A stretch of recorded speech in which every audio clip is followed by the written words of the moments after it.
Bienvenue à Metro News, mesdames et messieurs, les titres de l'actualité, c'est tout de suite.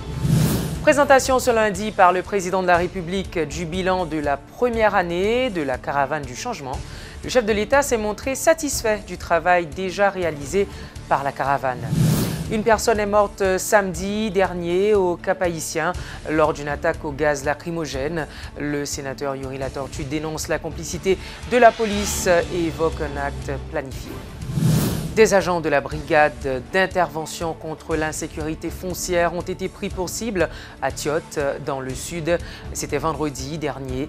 Des membres de la population avaient confisqué les armes à feu des policiers dépêchés dans le cadre d'une opération anti-spoliation. Metro News vous est apporté par Haytrack, l'esprit bâtisseur. Mobile 1, c'est plus qu'un lubrifiant. C'est le mélange parfait de plusieurs huiles qui se transforment en molécules pour vous permettre d'aller plus loin, beaucoup plus loin qu'avant. C'est l'évolution de votre moteur.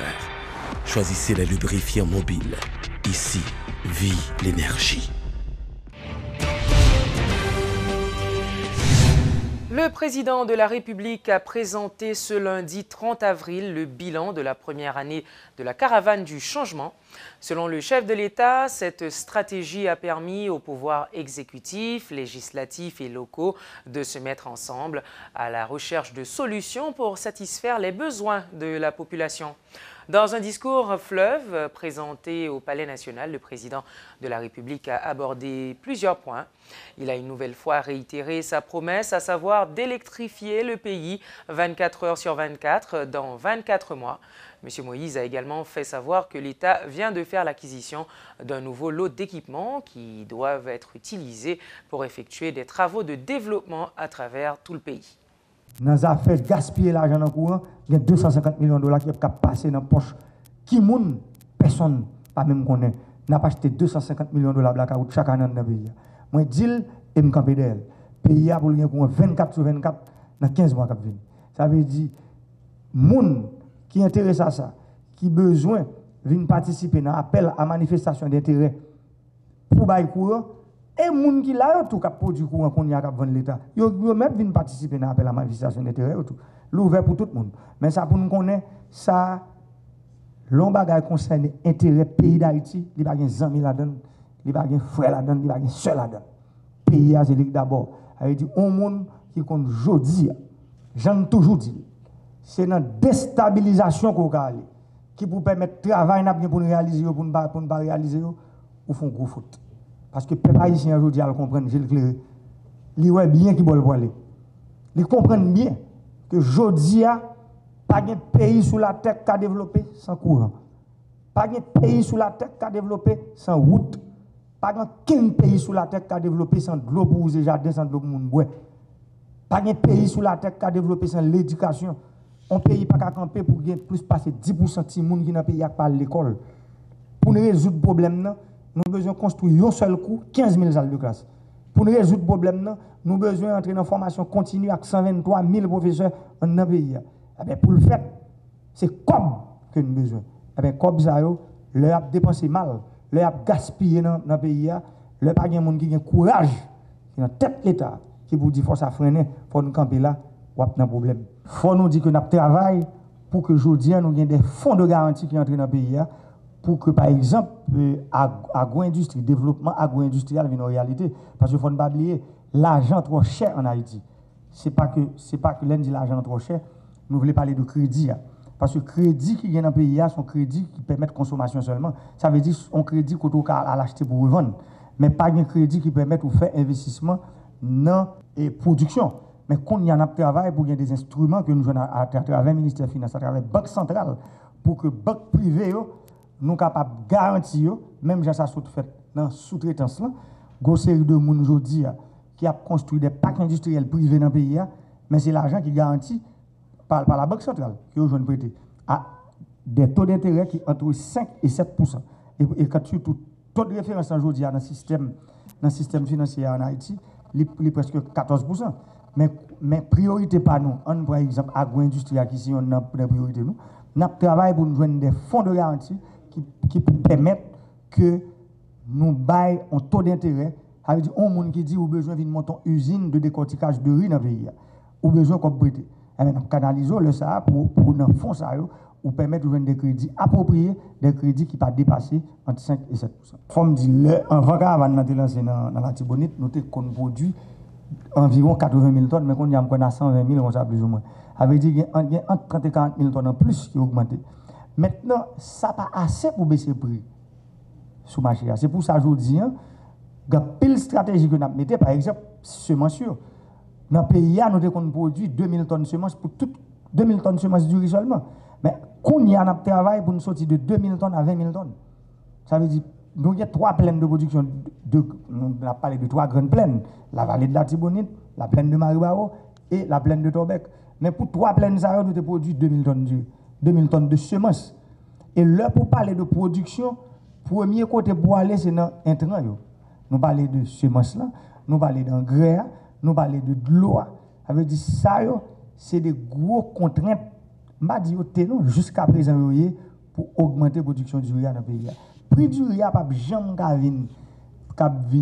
diminuer si nous pas travaillons pour aller vers une augmentation considérable de production. Nous avons dit pour au moins pour nous arriver pour nous faire on va 70-30. Ça veut dire nous avons produit 70% et puis qu'on y a là maintenant nous acheter 30%. Parce que les voisins en République dominicaine, ils ont mangé presque même quantité de riz avec nous.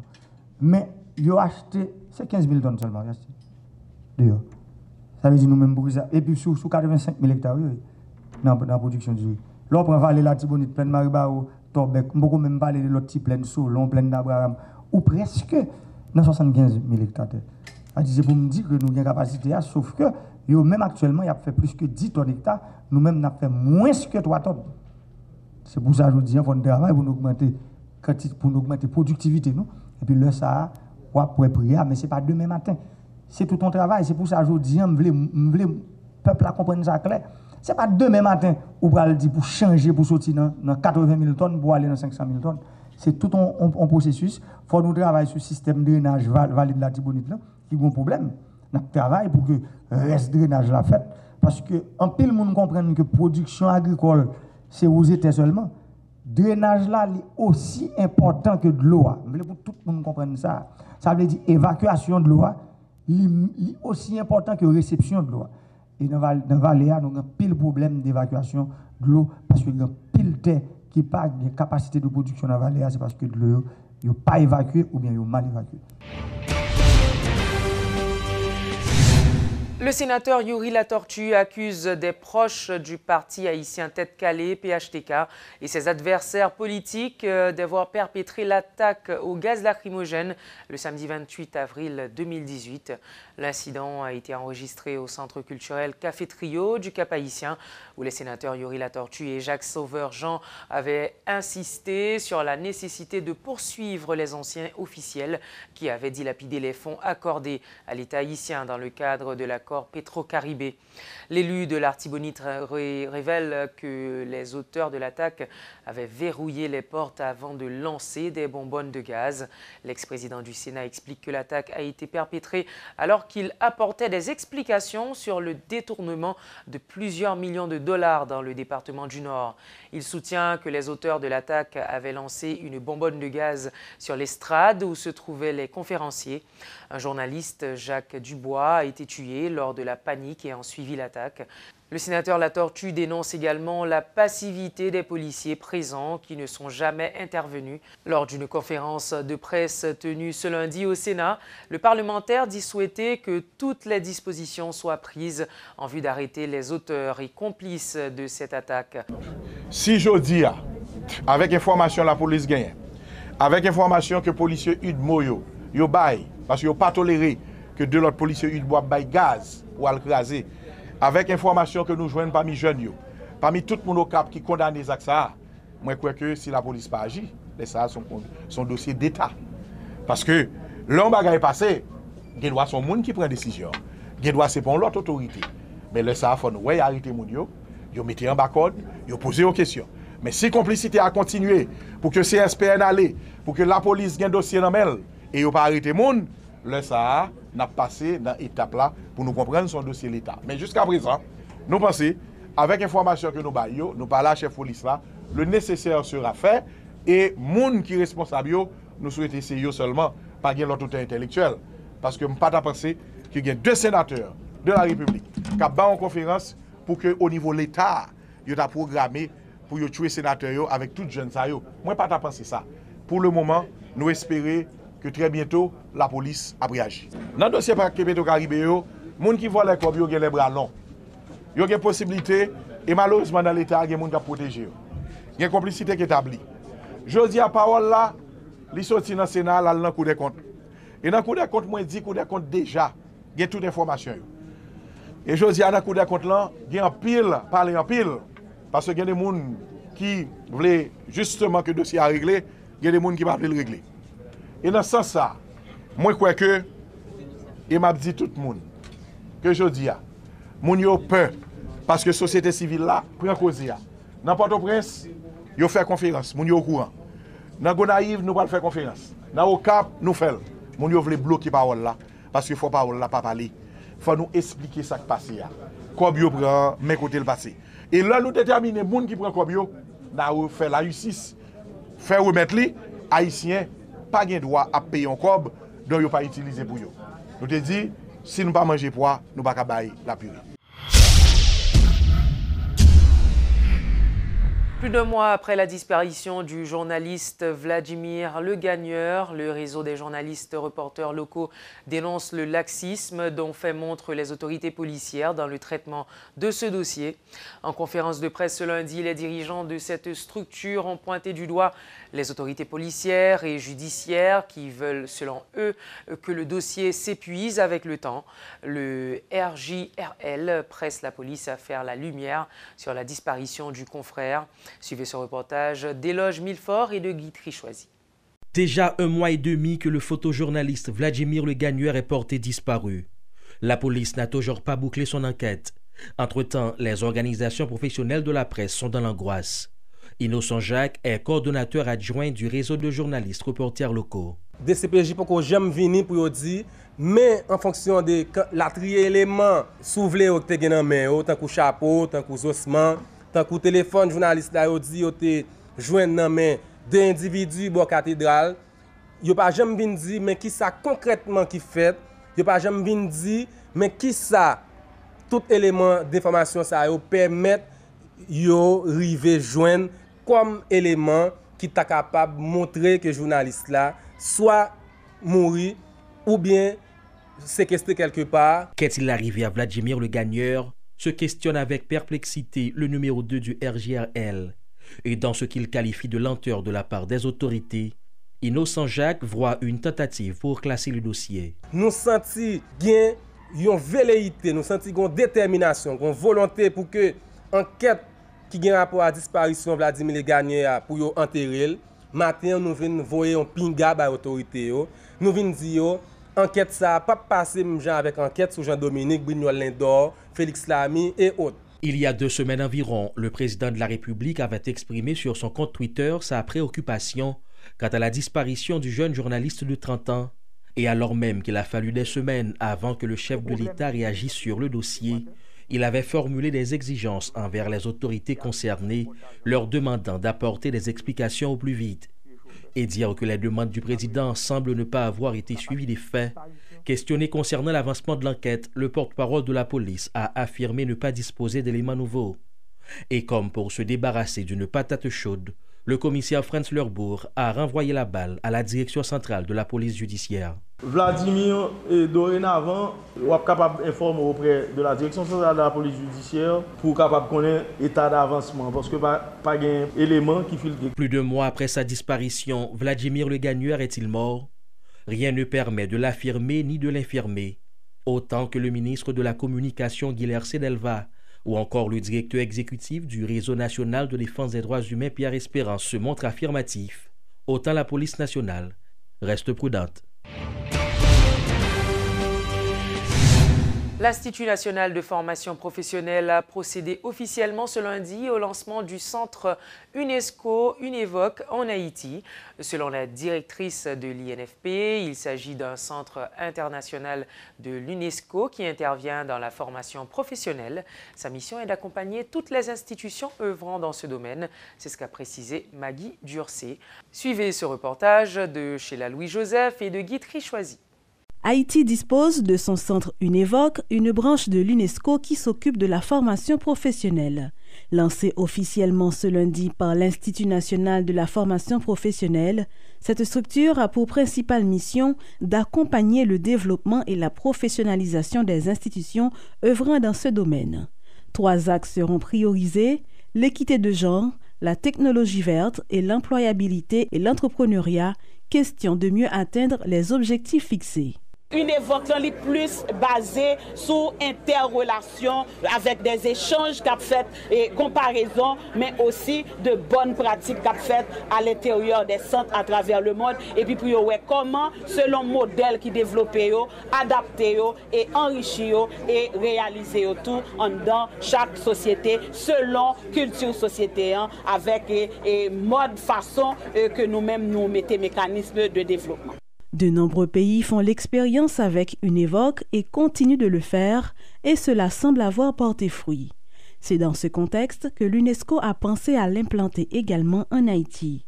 Après plusieurs plaidoyers, ce projet est devenu une réalité. À noter qu'il existe désormais 247 centres Unevoc dans 160 pays à travers le monde. Haïti en est le 161e. La Fondation Barbancourt a organisé une journée de dépistage ce lundi. Cette activité s'inscrit dans le cadre des actions communautaires de l'institution. Cancer du col de l'utérus, diabète, hypertension. Les médecins de Haiti Action Medicals, HAM, ont reçu des centaines de patients. Le docteur Paul Rodolphe, représentant de l'HAM, explique que les personnes dont le test se révélera positif recevront un accompagnement spécial. Bon, cette activité s'inscrit dans le cadre du soutien de la compagnie Barbancourt à la communauté. Ça fait la 2e fois que AM vient ici, justement dans l'intention d'offrir des soins de santé à la communauté. Autrefois, c'était des consultations générales, mais aujourd'hui, c'est plus ou moins spécifié. L'apport, c'est surtout dépister le cancer du col, de l'utérus, le diabète et l'hypertension. Mais en ce qui a trait à l'hypertension et le diabète, il y en a beaucoup d'hypertension, mais pour le diabète, pas beaucoup. Mais il y a des gens qui, avec le prédiabète ici, il y en a pas mal. Bon, normalement, ce sont des maladies qui demandent un dépistage précoce. Voilà. Il y a des critères sur lesquels on doit s'asseoir pour pouvoir éventuellement demander ou du moins aller demander ces tests chez un médecin ou du moins dans un hôpital quelconque. Voyez? Bon, Barbancourt normalement organise ces activités-là sur une base gratuite pour la communauté.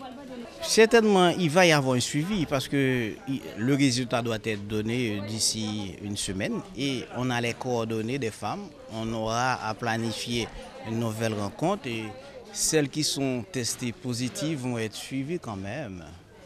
Voilà, on ne peut pas les laisser dans la nature. En sport, les préparatifs vont bon train en vue de la participation d'Haïti à la Coupe du monde de football féminin des moins de 20 ans. C'est ce qu'a fait savoir le secrétaire général de la Fédération haïtienne de football, Carlo Marcelin. Dès la fin du mois de mai, les joueuses laisseront le pays, en effet, en direction de la France, où elles devront jouer un tournoi avant le début de la compétition. Suivez ce reportage de Vanessa Léger et d'Alessie Dielassin. Nous sommes à Canou, centre de formation de la Fédération haïtienne de football, environ 3 mois avant la Coupe du monde de football féminin des moins de 20 ans. Comment est la préparation de l'équipe nationale? Une rencontre avec à la fois joueuses et responsables de la fédération pour mieux s'informer.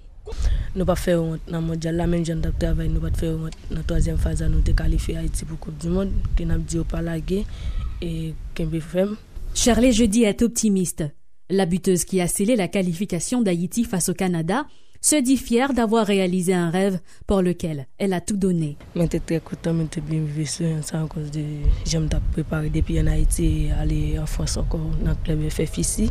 J'étais bien travaillé et quand l'arrivée de devine Haïti un bon victoire, une bonne qualification pour la Coupe du Monde. Quelques mois avant la Coupe du Monde qui se jouera en France du 5 au 24 août, l'équipe féminine se prépare avec ardeur. Entraînement 2 fois par jour, la motivation est intacte, les stratégies nombreuses. Je suis bien préparé, mentalement et physiquement, tactique, avec coach Chéri qui est là, qui parle avec nous, jusqu'au bout avec nous, là-bas, nos physiques, la santé, pour nous garder en top pour la Coupe du Monde. Là. Avant leur départ pour la France, certaines joueuses des moins de 20 ans font une autre expérience. Elles s'entraînent comme une équipe senior en vue de rencontrer la Jamaïque, la Martinique et la Guadeloupe.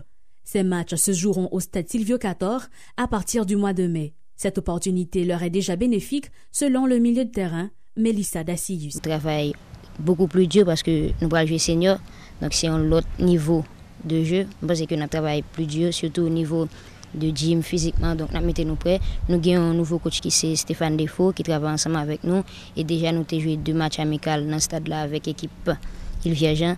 Déjà, nous avons battu le premier match à 7-0 et le deuxième match, nous avons battu 14-0. En termes d'infrastructure, les manques commencent à être comblés. Lors de la rencontre de la sélection avec la première dame, Mélissa avait fait part des doléances du centre aux autorités. Les promesses sont en train d'être tenues, souligne Mélissa. Il y a des efforts qu'a fait, il y a des initiatives que vous déjà mettez en place pour essayer d'ajuster des problèmes que nous avons gagnés avant pour résoudre. Mais jusqu'à présent, c'est des initiatives qui sont en cours. En effet, le secrétaire général, Carlo Marcelin, dit ne pas se plaindre de la situation. Il y a des améliorations sur le plan alimentaire, énergétique et logistique.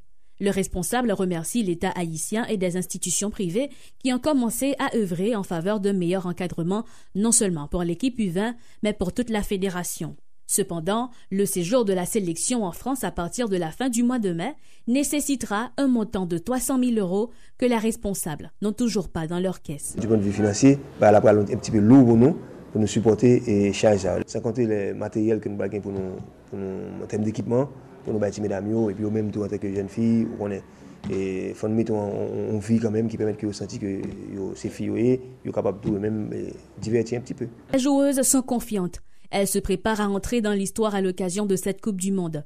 Mais elles ont besoin du support de leur pays, déclare Mélissa Dacius. On espère que 2 mois avant, lorsque nous étions sortis dans la compétition, nous qualifiés, même envie, même encouragement que nous souhaitons que nous même encouragement, ça, des mots de félicitations, des mots d'encouragement qui pour faire que si matin je me sens fatigué, je ne peux pas entraîner, mais je me garde téléphone, soit sur Facebook là, ou bien sur Instagram, moi j'ai des mots d'encouragement qui disent pas la guerre Haïti ensemble avec nous, pour nous sentir que nous pas pour nous pour aller en équipe certes, mais nous avons toute une nation qui de nous.